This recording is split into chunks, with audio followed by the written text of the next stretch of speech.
Good evening everybody, you watching news I with Mehar Abbasi. नाजरीन, Panama leaks में शरीफ खानदान की उलझी दस्तार के सुलझाव का क्या खूब हल दरियाफ्त कर लिया गया है।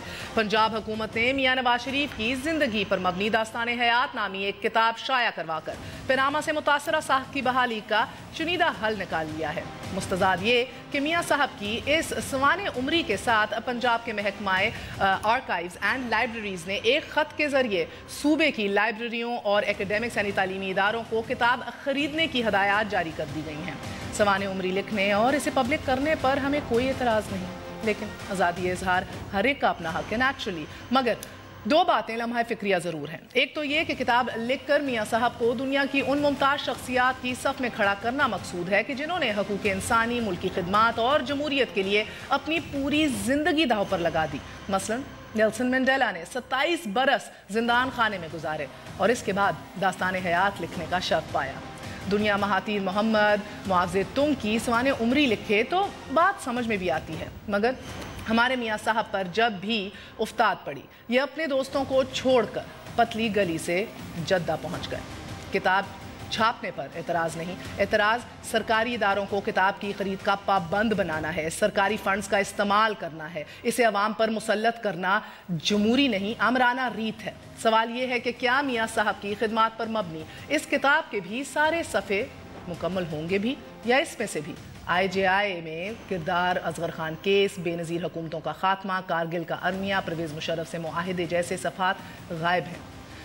मियां साहब की ज़िंदगी की कुर्बतें अगर आप देखें या अचीवमेंट्स को देखें और बारीक बीनी से इन्हें देखें, जायज़ा लें, उन शख्सियात को भी देखें, तो हमारे साथ आज मौजूद होंगे एक ऐसी शख्सियत जो उनको देख चुके हैं throughout all times to come, politically जायज़ा ले चुके हैं, पर्सनली जान चुके हैं, और इनसे ये भी जानने की कोशिश करेंगे साथ साथ कि बाबा लाडले के मारे जाने के बाद कराची में अमन यकीनी होगा कि क्या, और साथ साथ कराची एक ऐसे दहाने पर खड़ा है जिधर आप देख रहे हैं कि चीफ मिनिस्टर एक पार्टी का है, मेयर एक पार्टी का है, गवर्नर एक पार्टी का है। सो आर टाइम्स चेंजिंग।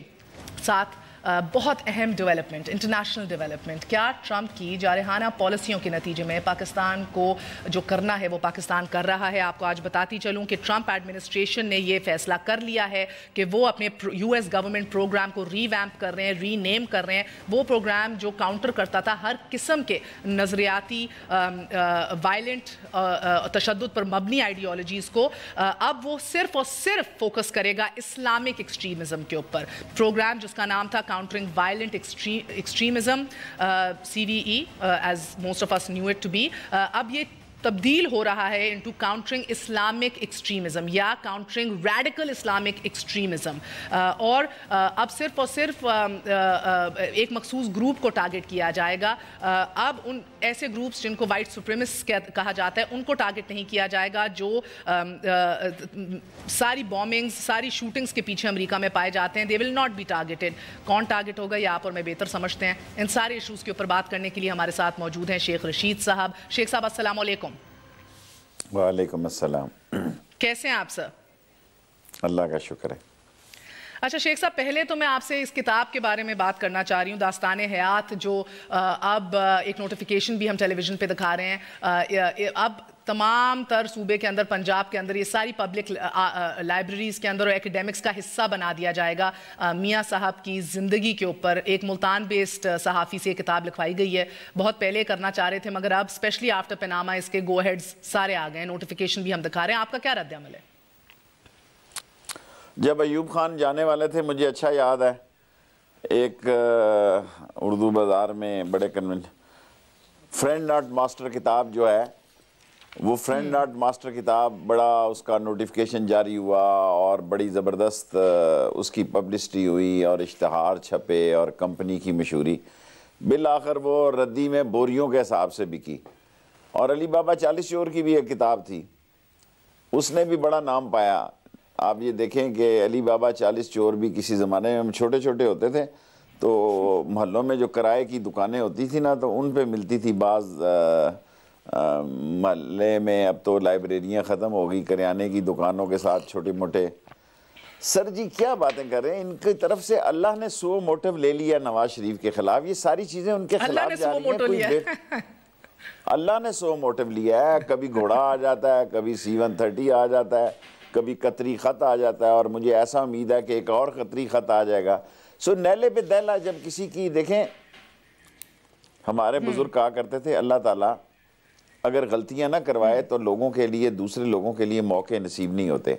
ये सारे इसको इम्प्रूव करने की भरपूर कोशिश करते हैं, लेकिन झूठ जो है उसको छुपाते छुपाते किसी जगह ब्लेंडर हो जाता है। सो ये ब्लेंडर का केस है, जितनी जरा की है, बहुत महंगे वकील हैं, कोई शक नहीं है। मखदूम साहब मेरे लिए बहुत काबिल एहतराम है, पाकिस्तान के चोटी के वकील हैं, लेकिन मैं शेख अजमत सईद को अल्लाह सेहत तंदुरुस्ती अता फरमाए, उन्होंने तो आपकी वकालत को भी बड़ा अप्रिशिएट किया। मगर छोड़ें इसे सर, अभी तो आप देख रहे हैं ना बेंच इनकम्प्लीट है, पनामा को थोड़ी देर रेस्ट मिल चुका है, एंड आई थिंक अल्हम्दुलिल्लाह probably a lot of people are happy, everybody needed a break. मगर दैट बीइंग सेड, इसका फैसला तो होना है। अब ये इशू सियासी भी है, कानूनी भी है, फैसला इसका होना है। सियासी जो है मैदान में होना है 2018 के अंदर, और कानूनी तो चलो इंशाल्लाह आ जाएगा। ये चैप्टर बहरहाल इस दास्तान हयात में पनामा का नहीं डाला 2018 में नवाज शरीफ होगा तो सियासी 2018 में होगा। 17 में देखें, ये हमारा जीना मुश्किल कर देंगे। ये इनकी अप्रोच देखें, इनकी सोच देखें। 5 मरले की लाल हवेली इनको खटकती है, सारा पाकिस्तान, पंजाब और मरकज हमारे पीछे लगाया हुआ है। 5 मरले की बिल आखिर मैंने आज ये कल कहा कि जनाब नवाज शरीफ साहब आपको गिफ्ट लेने की आदत है 85 करोड़ की, तो ये 5 मरले आपको गिफ्ट करते हैं, आप चिट्ठी लिखें हमारे नाम, हम गिफ्ट करते हैं आपको। ऐसी फोर्स चढ़ाएंगे, वैसे ही फोर्स बड़ा दिल है सर, बड़ा दिल है शेख साहब। बंदा मार देंगे, एक आधा बंदा मरवा देंगे। हम तो इस दफा आप पे केस करेंगे, हमारी तो किसी से कोई मुखालफत ही नहीं है। अगर केस क्यों करते हैं? आप अदायगियां दे देना, जो पैसे कह रहे हैं ये लोग कि आपने अदायगियां नहीं दी हुई, पैसे दें सर, गल मुकाएं, मट्टी पाओ। घर हमारा अपना, अदायगियां किसकी दे जी, किसको दें? वैसी बदमाशी और औला रपा है। चलो, इससे ज्यादा हमाकत क्या होती है? सियासत में टाइमिंग होती है। घोड़े की टाइमिंग गलत है जी, किताब की टाइमिंग गलत है जी, लाल हवेली की टाइमिंग गलत है। आपने कहा मैं 2018 में देख नहीं रहा नवाज शरीफ को, क्या होते देख रहे हैं? अल्लाह खैर करे। देखें, इस मुल्क की जो दुनिया है, सियासत में तब्दीली है। गैर मकबूल सियासतदान जो है, मैं नहीं नवाज शरीफ साहब को अब मकबूल। देखें, एक मुकाबला था पीपल्स पार्टी से, पीपल्स पार्टी इन्ना लिल्लाह व इन्ना इलैहि राजिऊन है। इस वक्त पंजाब में उनकी पोजीशन बहुत कमज़ोर हो गई है। उसका मुकाबला इमरान खान से होना है, और अगर इमरान खान और उसकी पार्टी ने सही स्ट्रेटजी अपनाई तो पाकिस्तान की सियासत में उनका रोल होगा। और जहाँ तक अवामी मुस्लिम लीग का तल्लक है, हम छोटी पार्टी ज़रूर हैं, लेकिन पाकिस्तान की राय अमा की सबसे बड़ी पार्टी है कि लोग समझते हैं कि ये झूठा नहीं है, ये प्राइम मिनिस्टर का कैंडिडेट नहीं है, इसका कोई इंटरेस्ट नहीं है, इसने कमिटमेंट दी है कौम को। मैं सच बोलूंगा और उसमें सच की बुनियाद पे कहता हूं कि ये अच्छा शेख साहब देखिए इस तरह नवाज शरीफ की क़यादत में नहीं चल सकता। अवाम में आपकी मोहब्बत, दिलों पे आपका राज जो है वो यकीनन अनडाउटेडली वाकई है। People love to watch you, people love to hear you. Elections भी आप अपने जीतने आए। मगर मुझे एक बात बताइएगा कि एक बहुत बड़ा हिकअप जो हो सकता है और होता है रवायती तौर पे तारीखी एतबार से, वो सिविल मिलिट्री इम्बैलेंस भी रहा है। मगर वो आप देख रहे हैं कदरे हालात जो है बहुत बेहतर है नए चीफ अवामी स्टाफ के आने से, एक ट्रांजिशन होने से। मगर ये जो आपके ये नज़रबंदी है, जो हाउस अरेस्ट कर लिया गया है हाफिज सईद साहब को, ये आने वाले दिनों में लोग पेशन गोइयां कर रहे हैं कि कुछ मामलात जो हैं वो बिगाड़ की तरफ जाएंगे। इसका जवाब दीजिएगा एक छोटे से वक्फे के बाद sir. Stay with us on news app.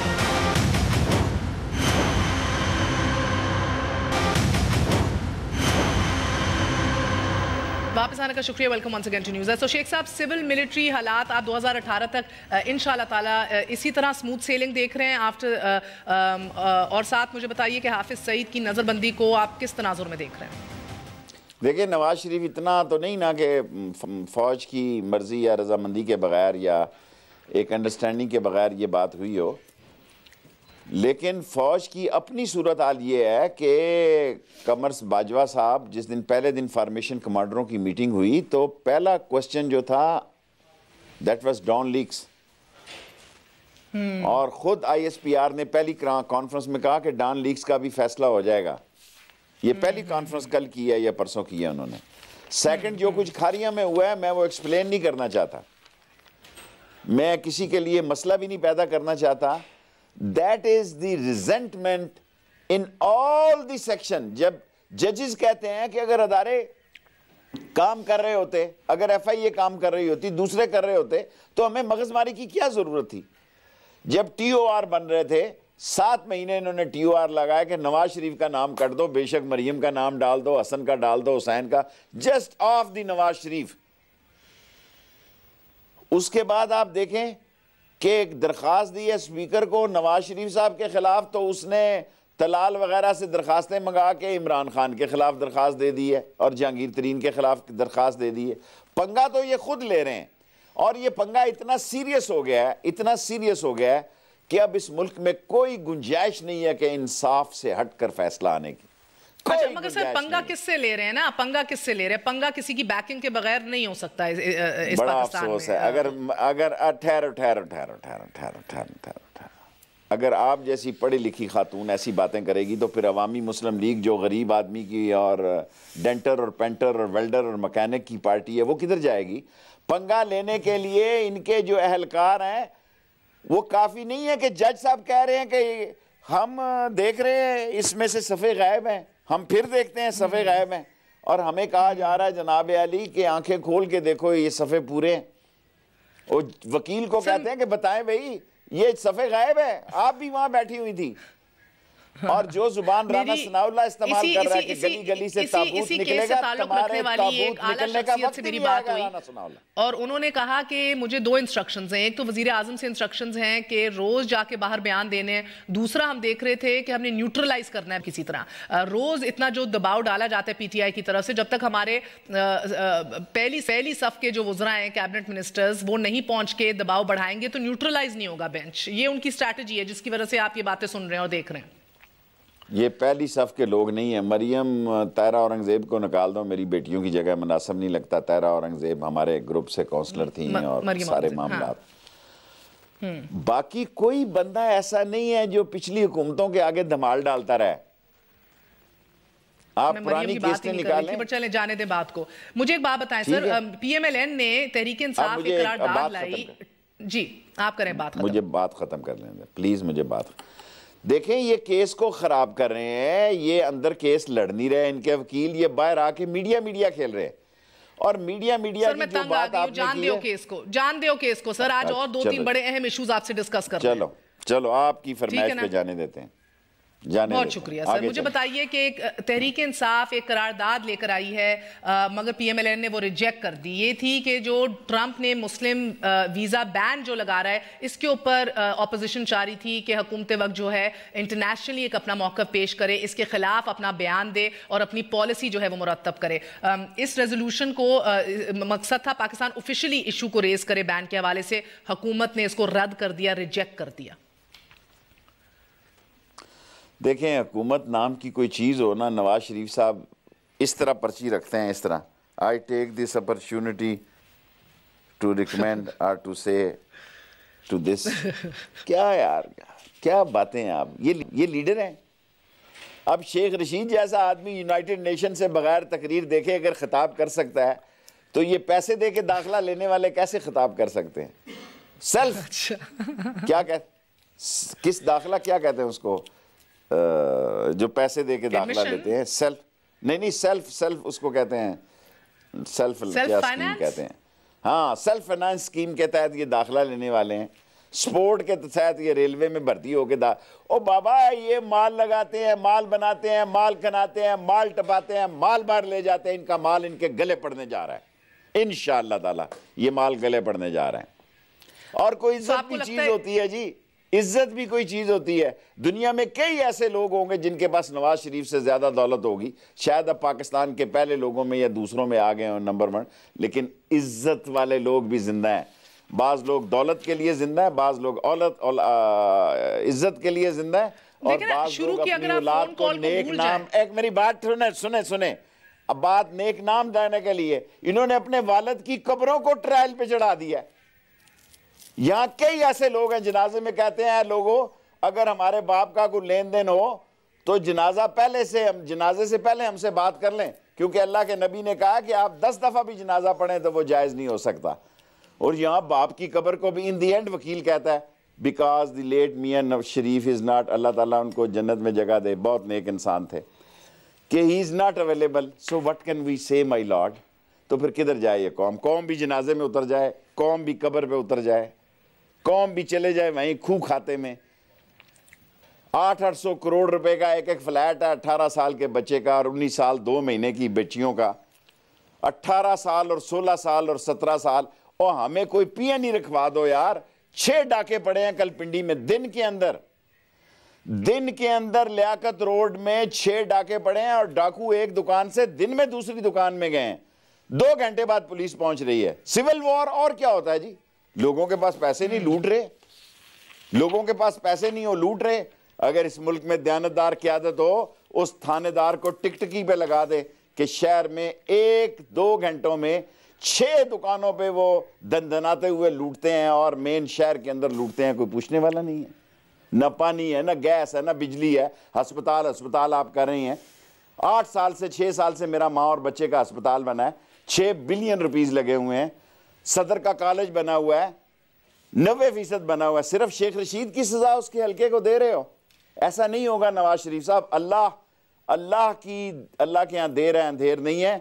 वो अजरा बीबी मर गई तुम्हारे फर्श पे लेट लेट के, ठंड में मर गई अजरा बीबी कसूर वाली। बच्चे मर गए जाली दूध पीने वाले, जाली पानी पीने वाले, जाली दवाई खाने वाले। मैं पिछली दफा इमरान खान के साथ गया, इमरान खान कहता क्यों? मैंने कहा यार खान ये तो पैसे, कहता क्या मसला है? मैंने कहा मुझे किसी बंदे ने कहा 4 टीके लेके आने हैं, ये ना इमिग्रेशन में मुझसे पकड़ लें और तुम कहो कि शायद मैं भी किसी मेरे बहुत बड़े सपोर्टर हैं, उन्होंने कहा जी शेख साहब इधर तो टीके ही जाली हैं, हेपेटाइटिस सी के भी, ये वहाँ से 4 टीके ले आना, 5 ले आना। सर टीके पानी टीके पाकिस्तान में। ट्रम्प साहब जरा ट्रम्प साहब की जाली। जब तक ये लोग खुद इस अजाब में नहीं गुजरेंगे, इनको क्या पता कि लोगों ने वो जो स्टैंड है जिससे जाता है, वो दवाई डालते हैं सुई लगा के, दरख्तों के साथ लगाए हुए हैं। एक बेड पे 2 माएं बच्चे जनने वाली माएं उम्मीद से लेटी हुई हैं। बेशर्मो शर्म करो, डूब मरो तुम। किस लिहाज से तुम इतने हैट और ये और आज तो आप बड़े ही दिल जले हैं वैसे, आज तो बड़ा ही दिल जला मैं देख रही हूँ शेख साहब। जरा सा इंटरनेशनल इश्यूज पे भी रोशनी डालें ना सर। कुर्सियां सोने की गोल्ड प्लेटेड गिलास किस मुंह से दिखाते हो इस कौम को? हैरड की गोल्ड प्लेटेड कुर्सियां कि ये 40 लाख की है और ये 70 लाख की है, 85 करोड़ का डकार नहीं मारते तुम गिफ्ट लेते हुए। खाक तुम इस मुल्क के लीडर हो। क़यामत आ जाएगी, आप देखना मिठाई की दुकानें खाली हो जाएंगी जिस दिन ये जाएंगे इंशाअल्लाह ताला।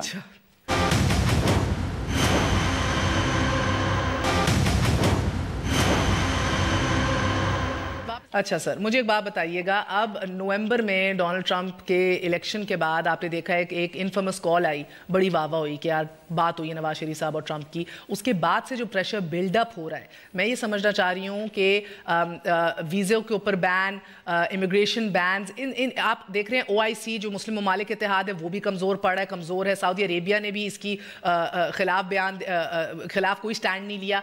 पाकिस्तान जिसे एक्सपेक्टेशन थी कि कोई स्टैंड लिया जाए, इधर से भी कोई स्टैंड नहीं लिया जा रहा। सो मैं ये जानना चाह रही हूं कि हमारे ऑपोजिशन जो है वो इसके ऊपर रोशनी क्यों नहीं डाल रही? Is there so much obsession with local domestic issues? ये काम भी अपोजिशन करे और हुक्मरान पनामा का माल बनाए। मुझे तो अंदर से खुशी है, जब मुझे जहाज से उतारा मैं तो कनाडा जा रहा था, ये सारी असेंबली चुप रही। इससे बिल्कुल मुझे 2 दफा उतारा जहाज से, मैं कुछ सुपर पावर उधर अमेरिका में वायरस फैलाने नहीं जा रहा था, मैंने ऊपर से गुजरना था, कोई मैंने नीचे नहीं उतरना था वहां न्यूयॉर्क के जॉन एफ कैनेडी एयरपोर्ट पे। और शुक्र है मेरी जान छूट गई जॉन एफ कैंडिडेट जाने कहने सारे कि मैं ऊपर से गुजर रहा था। और ये सारा आलमे इस्लाम रेत की दीवार साबित होगा अगर अमेरिका के सामने ना खड़ा हुआ। दुनिया में दहशत गर्दों को ज्यादा पजीराई मिलेगी, दुनिया में दहशतगर्दी बढ़ेगी और इस्लाम के नाम पे मिलिटेंसी बढ़कर इस्लाम को ये बदनामा लोग बदनाम करेंगे। क्योंकि अब ये जो जंग होने जा रही है, इसमें मेरा ख्याल है पाकिस्तान में एक जेन्युइन लीडर की ज़रूरत है जो कहे हेयर वी आर, हम किसी जगह दहशतगर्दी ना चाहते हैं ना करने देंगे, लेकिन कश्मीर की जिद्दोजहद आज़ादी की हमायत करेंगे और जहाँ मुसलमानों से कोई तकलीफ होगी मुसलमानों के साथ खड़े होंगे। और एक नया ब्लॉक बनाने की ज़रूरत है चीन, रूस, ईरान, पाकिस्तान एक नया ब्लॉक बनाने की जरूरत है, क्योंकि इंडिया अमेरिका की गोद में चला गया है। ये कौन माइकल आल बनाएगा सर? मैं आज आपसे रद्द अमल लेना चाह रही हूं। जो एक अमेरिका का प्रोग्राम है, अमेरिकी एडमिनिस्ट्रेशन उसको रीनेम कर रही है, रीवैम्प कर रही है, उसका नाम तब्दील कर रही है। इंसदाद दहशतगर्दी को, वायलेंट आइडियोलॉजीज के खिलाफ इस पूरे प्रोग्राम का नाम अब ट्रम्प एडमिनिस्ट्रेशन रखना चाह रही है इंसदाद इस्लामी दहशतगर्दी, countering Islamic radical Islamic extremism. Why are we quiet? Why do we have no policy, sir? इसके ऊपर आवाज क्यों नहीं उठाई जा रही और इसका रद्द अमल पूरी दुनिया में क्या होगा? देखें, जब इराक को तबाह किया जा रहा था और कहा कि यहाँ बारूदी मवाद है दुनिया को डिस्ट्रॉय करने का, आज सद्दाम के जितने हालात थे उससे कहीं ज़्यादा बुरे हालात हैं।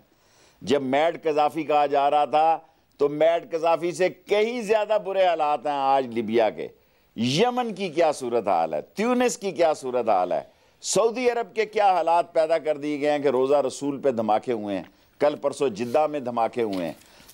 आलमे इस्लाम में पाकिस्तान और पाकिस्तान की फ़ौज पर अहम जिम्मेदारी आ सकती है, और पाकिस्तान की क़यादत क्योंकि बेईमान है और पनामा लीक्स में पकड़ी गई है। बेईमान आदमी ना कौम को रास्ता दिखा सकता है, ना झोंपड़ी के तिनके दे सकता है, ना भूख ख़त्म कर सकता है, ना रोज़गार ख़त्म कर सकता है। ये अपने बेटों को बांटते हैं, गरीब के बेटों को डांटते हैं। ये वो क़यादत है जो सिर्फ अपने बेटों को बांटती है और गरीब के बेटों को डांटती है। अपने बेटे को कुछ हो तो इनका कलेजा फटता है, और गरीब का बच्चा रोए तो जनाब इनके सर को दर्द होती है कि चुप करो, है उठा के बाहर फेंको इसको। सर, ये हैव और हैव नॉट की जंग हो रही है। 6-6, 8-8 दुकानें शहबाज शरीफ साहब एक दिन में मेडिकल स्टोरों की लुट रही हैं, और पुलिस तमाशा इसलिए बनी है। आज फॉरेन ऑफिस ने कहा है कि हम उम्मीद रखते हैं कि हमारे जो ताल्लुकात हैं वो इसी तरह बेहतरीन तरीके से आगे बढ़ेंगे ट्रंप एडमिनिस्ट्रेशन के साथ। ये कौन से ख्वाब गफलत में रह रही है ये हुकूमत सर? मुझे समझ नहीं आ रही इस हवाले से कि क्या are we waking up late, या हम बाकी आंखें बंद किए हुए हैं, या रेत में सर डाला हुआ शुतुरमुर्ग की तरह। ये किस तरह की स्टेटमेंट्स हैं ऐसे हालात के अंदर कि हम उम्मीद करते हैं इसी तरह स्टेटस को हालात बेहतर चलते रहेंगे? और ये शेर की हंडिया में सवा शेर पड़ गया बीबी।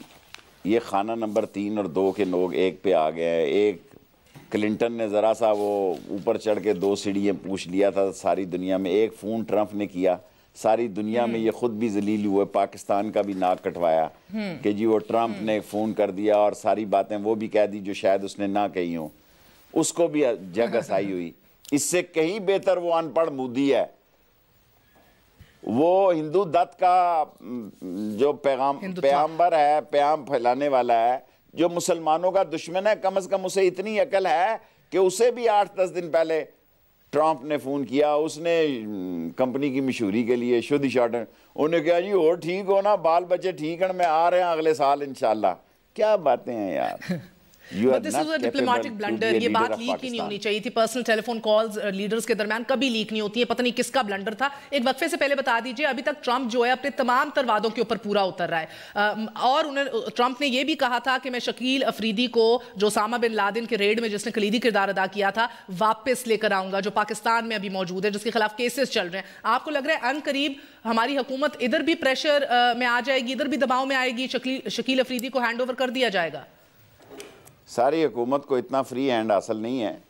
हुकूमत अपने औकात और साइज़ में ही रह के सब कुछ कर सकती है। इस मुल्क में ऐसा भी हुआ है कि इन्होंने बड़े सारे लोगों को बुलाया है, वो जिन्होंने लाहौर में बम धमाके किए थे और बड़ी वापसी की इन्होंने स्कीमें की, लेकिन वो ऐसा नहीं हो सका। इंडिया का जो जासूस था, अभी कुछ कहना कब्ल वक्त है। अभी तो हफ्ता नहीं हुआ ट्रंप को, अभी तो हफ्ता नहीं हुआ ट्रंप को, और जिस तरह दुनिया उसको एक नई तब्दीली के तौर पर ले रही है। ब्रिटिश के पार्लियामेंट में मैंने उसको मोसोलिनी और हिटलर के नाम से खिताब करते हुए आज सुना है ब्रिटिश पार्लियामेंट में, आज के दिन। जी आज के दिन एक ब्रिटिश पार्लियामेंट ने कहा कि this is a new face of Mussolini and Hitler.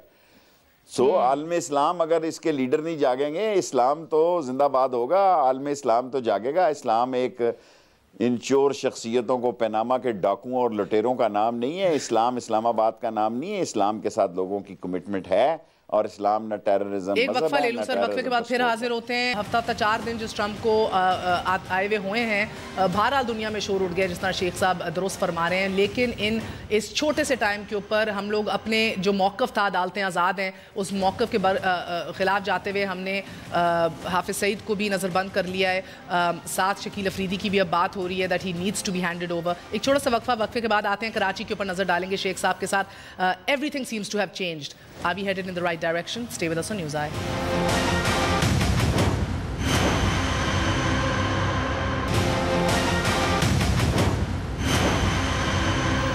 वापस आने का शुक्रिया। Welcome once again to news I. आज कराची के लिए अहम तरीन दिन था। सिंध के लिए सिंध का गवर्नर भी लगा और आज ही सुबह को बाबा लाडला जो है उसको मार दिया गया। हेड मनी थी हुकूमत सिंध की जानिब से। अगर ये कहा जाए 3 नस्लें बर्बाद हो चुकी हैं इन ड्रग और टर्फ और गैंग वॉर्स की पॉलिटिक्स के अंदर, जिनको हमेशा सियासी पुष्पनाई हासिल होती है। पीपल्स पार्टी का भी किरदार रहा, MQM का भी किरदार रहा, तो ये गलत ना होगा। लेकिन कराची एक अहम क्रॉस रोड्स पे खड़ा है। आप देख रहे हैं कि कराची में चीफ मिनिस्टर एक जमात का है, मेयर एक जमात का है और अब गवर्नर एक जमात का है। आने वाले इलेक्शंस के अंदर क्या शक्ल निकल के आएगी सियासी एतबार से, इस पे भी बात करते हैं। शेख साहब बताइएगा मुझे, सबसे पहले आपने देखा आज अहम दिन रहा है, सियासी पुष्पनाई रही है ऐसे गैंग्स को, ऐसी शख्सियात को। हमने देखा है कि 3 नस्लें बर्बाद हो चुकी हैं, साथ ही 53 सालों में ये काम होता रहा है। अब आके सफाया तो हो रहा है, मगर अभी एज वी स्पीक, अभी जब हम आप मुखातिब हैं हमसे, आप देख रहे हैं कि आज मोहम्मद जुबैर को गवर्नर लगाया गया है। गवर्नर सिंध का जो है वो एक अलामती ओहदा नहीं रहा। हम जानते हैं बड़ा एक कलीदी किरदार होता है गवर्नर का इस सूबे के अंदर। आप क्या देख रहे हैं आने वाले दिनों के अंदर बेहतरी आएगी या MQM और पीपल्स पार्टी दुखी हैं, उन्होंने कहा हमें एतमाद में नहीं लिया गया, शायद ये कहीं मजीद मामला बिगड़ तो ना जाएं? देखें, लेफ्टिनेंट जनरल उमर के साहबजादे को और असद उमर के भाई को इन्होंने लगाया है, उसकी वजह असद उमर है। खटकता है इन्हें हर कोई आदमी। खुद तो ज़ुबैर मामूली तनख्वाह पे भी काम कर ही रहा था।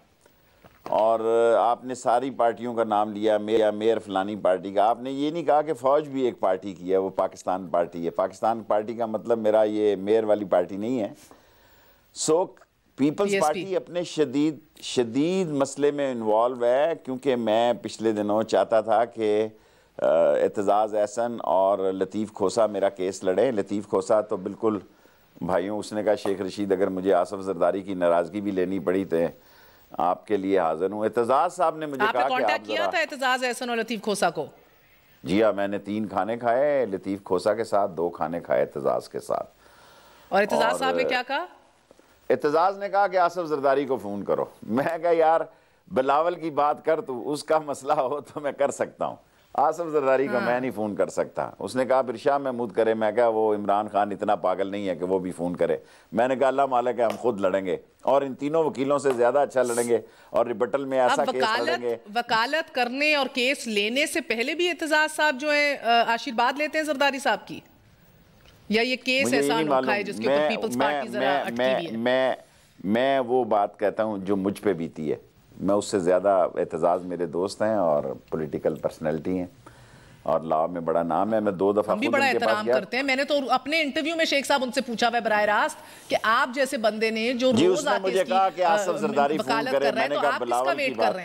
देखें, मैंने जो बात आपको करनी थी नहीं कहनी चाहिए थी, गलती होगी, लेकिन चलो कह दी है। उसने कहा, मैंने कहा बिलावल की है, तो उसने कहा नहीं बिलावल का कोई मसला नहीं है, मैं उसके आप आसफ जरदारी, मैं कहा वो नहीं हो सकती, कोई बात नहीं, हम केस जीतेंगे इंशाल्लाह। हाँ, तो बेसिकली आज मुझे जवाब मिल गया है ना, जो मैं बार बार एतजाज साहब से इंटरव्यूज में पूछती हूँ कि आपने क्यों नहीं की इसकी वकालत, क्यों नहीं आप करते। और मैंने फिर पूछा भी कि क्या जरदारी साहब का मसला है, उधर से हाँ नहीं आती, बार बार कहते छोड़ें इस बात को, छोड़ें इस बात को। आज जवाब मिल गया, अच्छी बात है, आपने ऑन द रिकॉर्ड दूध का दूध पानी का पानी कर दिया। सर, मगर पीपल्स पार्टी अगर इसी कंफ्यूजन में रही, बिलावल पॉलिसी और पार्टी को पता है कि अगर देखें पीपल्स पार्टी ने क्यों केस नहीं लड़ा, आसफ जरदारी को इतला हो गई कि इतना बड़ा केस है उसकी करप्शन का जो उसके खिलाफ नवाब शाह में पेश किया जाएगा और सारी तवज्जो नवाज शरीफ से हटके आसफ जरदारी पे आ जाएगी। और गंगू सिंह और नथू सिंह दोनों सिंहों को लोग कहेंगे एक ही बेलने में डालो, एक ही तरफ डालो। वो गन्ने में बाज डालते हैं ना, थोड़ा सा मोड़ के, कहते हैं इसको भी इसी बेलने में डाल दो। आसफ जरदारी समझ गया कि नवाज शरीफ के बाद मेरी भी बारी लग जाएगी, सो वो विड्रॉ कर गया, वो इलेक्शन से ही राय फरार कर गया। और पीपल्स पार्टी में आसिफ जरदारी इस सोच का आदमी है, वो समझता है कि अगर नवाज शरीफ सजा हो गया तो मेरी बारी भी ज़रूर आएगी, आज नहीं तो कल आएगी या नहीं आएगी ये अल्लाह को पता है। लेकिन सिंध के हालात में जिस चीज़ का फ़ैसला होना है वो अदारों ने फ़ैसला करना है कि MQM की हकीकी पार्टी कौन सी है, और उनको ये फ़ैसला करना चाहिए। और उनके इस फैसले का बेहतरी आएगी और बेहतरी आएगी, और रेंजर्स को और फ़ौज को उनकी कुर्बानियों को कराची में हम सलाम पेश करते हैं। लेकिन सियासी हल ज़रूरी है, सियासी हल कराची में तभी निकल सकता है कि फ़ैसला हो जाए आपस में। और मुझे उम्मीद है कि एक दिन फ़ारूक सत्तार और क्या नाम है मेयर साहब का, मैं भूल ही जाता हूँ, पाकिस्तान है जी, मुस्तफ़ा कमाल और फ़ारूक सत्तार, वफा कमाल और जिस दिन फ़ारूक सत्तार एक प्लेटफॉर्म पर आ गए तो बेहतरी के हालात हो जाएंगे। अगर ये नहीं आया तो फिर कन्फ्यूजन रहेगा, महीने 2 महीने लगेंगे इन कन्फ्यूजन को। सर हो सकता है ना ये 4 फैक्शंस जो अभी MQM के काम कर रहे हैं, जिसके अंदर MQM लंदन है, MQM पाकिस्तान है, MQM हकीकी है और PSP भी है, सारे सेम नर्सरी से निकले हैं ना। अगर मुमकिन तौर पर ये सारे मुशर्रफ की क़यादत के नीचे 2018 के इलेक्शन से पहले इकट्ठे सवाल ही पैदा नहीं होता, सवाल ही नहीं पैदा होता। मेहर बुखारी दुनिया के इधर की इधर हो जाए। मुशर्रफ मेरे दोस्त रहे हैं, मैंने उनके साथ, MQM इतनी भोली नहीं है, MQM को इतना भोला मत जानना। वो दिन गए जब खलील खां फाख्ता उड़ाया करते थे। अब MQM के नौजवान कराची के अंदर खुद जवान है। सर कोई एक ऐसा लीडर तो इनमें से नहीं है जिसको दूसरा भी लीडर तस्लीम करे। फारूक सत्तार मुस्तफा कमाल को नहीं करेगा, मुस्तफा कमाल जो है वो आपके साबिक गवर्नर इशरतुल अबाद को नहीं करेगा। ये हम और आप सोच रही हैं, ये हम और आप सोच रही हैं। महाजर बड़ा ज़हीन, बड़ा मुहिब वतन, मामला फहम और दूरअंदेश है। वक्त आने पर वो महाजरों के फ़ायदे के लिए कोई भी फैसला कर सकता है। किसी गलतफहमी में नहीं रहना चाहिए आपको। सर महाजर ने कभी अपना डायरेक्ट लीडर तो खुद नहीं चूज किया ना। अल्ताफ हुसैन भी को कौन लाया था, किसने लगाया था, किसने इस्तेमाल किया, मैंने आपको जो बात की है, मैं कहता हूं महाजर ज़हीन है, महाजर समझदार है, अनडाउटेडली ज़हीन है, मगर उसने कभी बराह रास्त अपना लीडर नहीं मुंतखब किया। सर जब भी करता है अपना सोच समझ के करता है। उसने वन वे वोट दिया है, वो किस तरफ वोट देगा इसका फैसला आइंदा वक्तों में होगा। लेकिन मैं उन लोगों को इतना समझदार नहीं समझता जो समझते हैं कि ये इलेक्शन तक फटे रहेंगे या एक नहीं हो सकेंगे। ये वन वे फैसला करेंगे जिस तरफ भी करेंगे इलेक्शन के आने पे। और पीपल्स पार्टी चारों सूबों की जंजीर को आप 2018 में कहां देख रहे हैं इसी रविश पे अगर चलती रही तो? सिंध में बस सिंध। आज आपको पता है 2 बड़े इस्तीफे आए हैं सर। सुमरो साहब ने भी इस्तीफा दे दिया है और वो सईद गनी साहब ने भी इस्तीफा दे दिया है जो मुशीर वजीर आला के थे। मुझे मालूम नहीं है, आपसे सुन रहा हूँ। लेकिन पीपल्स पार्टी सिंध से बाहर नहीं निकल सकेगी। और पंजाब में उन्होंने बहुत अच्छी ट्राई की, लाहौर से फैसलाबाद वो नाकाम हुई या वो इतनी कामयाब नहीं रही, और कराची में भी कामयाब नहीं हुई। सो सियासत जो है पंजाब के अंदर इमरान खान और नवाज शरीफ की होगी मुस्तकबिल में। बहुत बहुत शुक्रिया, मुझे इजाज़त दीजिए। I'll see you all on Monday. Good night, अल्लाह हाफिज़।